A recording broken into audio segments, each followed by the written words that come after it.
நடந்து வரும் T20 உலகக்கோப்பை தொடரில் இன்றைய தினம் இந்திய அணியும் நமீபியா அணியும் மோதியிருந்தது.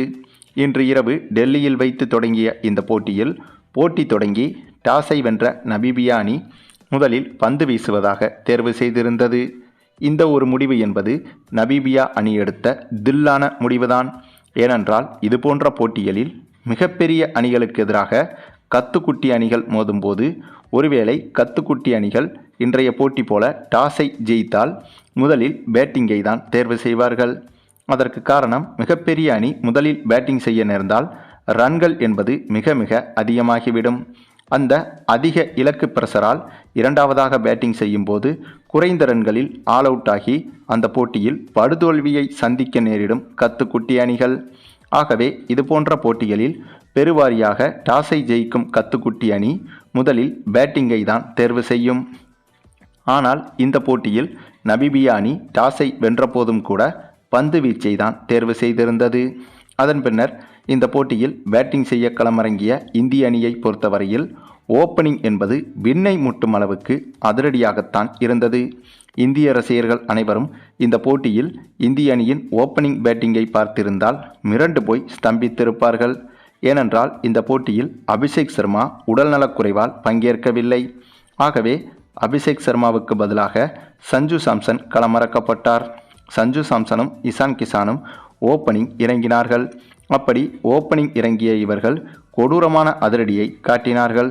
அதுவும் இந்த போட்டியில் அபிஷேக் சர்மா இல்லை என்ற காரணத்தால் சஞ்சு சாம்சன் மெதுவாக ஆடுவார் என்றுதான் எதிர்பார்க்கப்பட்டது. அதற்கு காரணம் சஞ்சு சாம்சன் பற்றி அனைவருக்குமே தெரியும். இவர் பற்றி அதிகமாக பில்டப் கொடுப்பார்களே தவிர்த்து இவருக்கு கிரிக்கெட் என்பதே பெரிதாக விளையாடத் தெரியாது என்ற குற்றச்சாட்டு தான் அதிகமாக இருக்கிறது என்று. இவருக்கு கிடைக்கும் நிறைய வாய்ப்புகளை தொடர்ச்சியாக சொதப்பி மட்டுமே வருகிறார் சஞ்சு சாம்சன். அந்த வரிசையில்தான் இந்த போட்டியும் இருக்கும் என்று பலரும் எதிர்பார்த்த நிலையில் அதற்கு மாறாக ஓப்பனிங் இறங்கிய இவர் கொடூரமான அதிரடியை காட்டினார்.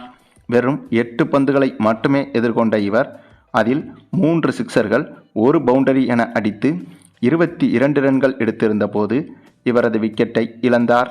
இந்தளவுக்கு அதிரடியாக விளையாடிய இவர் வெறும் 22 ரன்களில் அவுட் ஆனது என்பது ரசிகர்களுக்கு ஏமாற்றமாகத்தான் இருந்தது. ஆனாலும் கூட இவரது அதிவேக அதிரடி என்பது இந்திய அணியின் அடுத்தடுத்த அதிரடிக்கு உறுதுணையாக அமைந்தது. அதற்கு காரணம் சஞ்சு சாம்சன் அவுட் ஆனாலும் கூட இசான் கிசான் அதிரடியை தொடர்ந்தார்.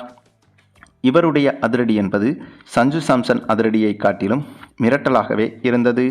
அடுத்தடுத்து சிக்சர்கள் பவுண்டரிகள் என விளாசி மொத்த ரசிகர்களையும் அதிர்ச்சியடைய வைத்தார் இசான் கிசான்.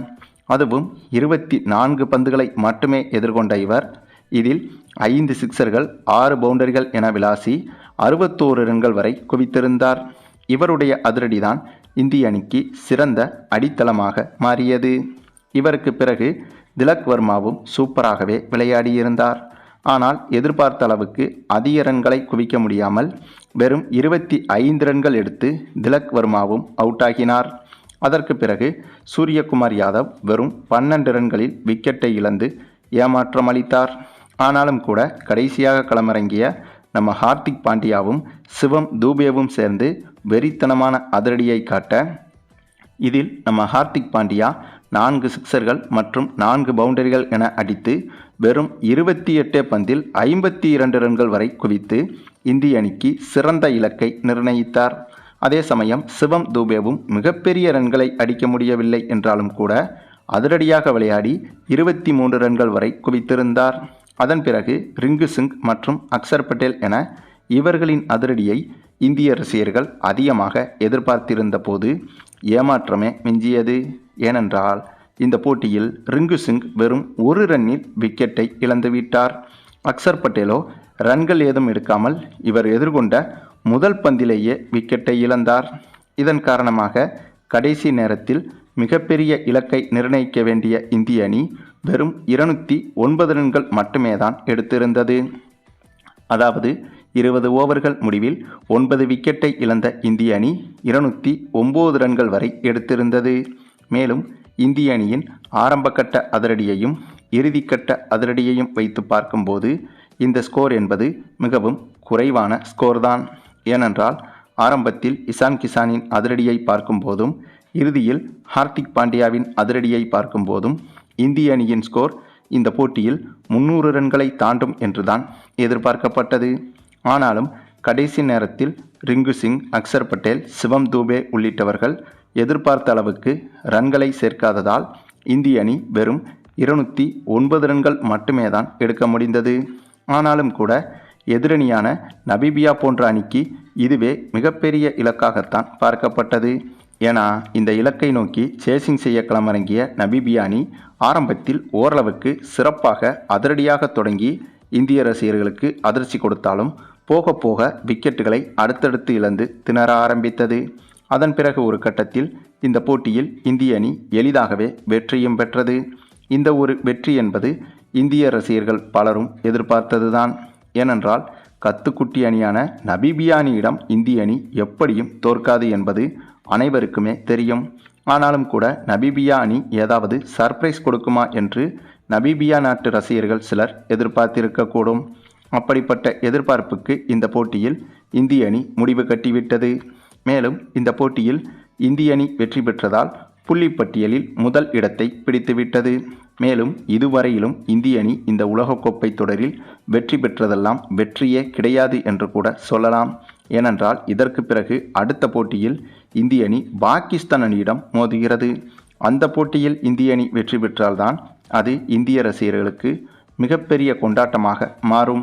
அதுவும் இந்த T20 உலகக்கோப்பையை இந்திய அணி கைப்பற்றுகிறதோ இல்லையோ, ஆனால் பாகிஸ்தான் அணியிடம் இந்திய அணி தோற்றுவிடக்கூடாது என்பதுதான் ஒட்டுமொத்த இந்திய ரசிகர்களின் எதிர்பார்ப்பாகவும் இருக்கும். ஆகவே இப்போது நடந்து முடிந்த இந்த நமீபியா அணிக்கு எதிரான போட்டியாக இருக்கட்டும், அதே போல இதற்கு முன்பு நடைபெற்ற அமெரிக்க அணிக்கு எதிரான போட்டியாக இருக்கட்டும், இதிலெல்லாம் இந்திய அணி வெற்றி பெற்றது மிகப்பெரிய கொண்டாட்டமாக பார்க்கப்படாது.